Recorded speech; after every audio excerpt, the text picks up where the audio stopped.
మండపేట నియోజకవర్గ ప్రజలంతా ఈ నూతన సంవత్సరంలో సుఖశాంతులతో వర్ధిల్లాలని మనస్ఫూర్తిగా కోరుకుంటున్నట్లు మండపేట మున్సిపల్ చైర్మన్ పతివాడ రాణి అన్నారు.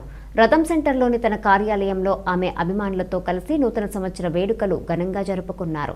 ఈ సందర్భంగా పార్టీ నాయకులు, అభిమానులు, కౌన్సిలర్లు, మున్సిపల్ సచివాలయ ఉద్యోగులు పెద్ద సంఖ్యలో తరలివచ్చి రాణికి శుభాకాంక్షలు తెలియజేశారు. పుష్పగుచ్చాలు, శాల్వాలతో ఘనంగా సన్మానించి సత్కరించారు.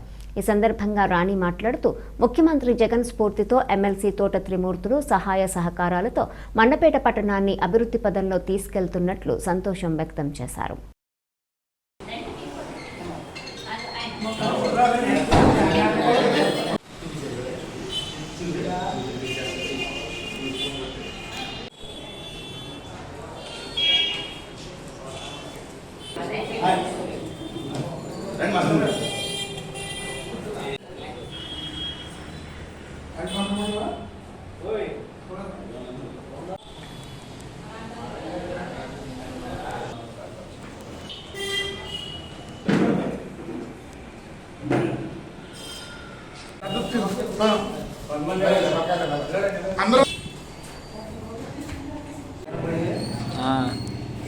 రథం కూడా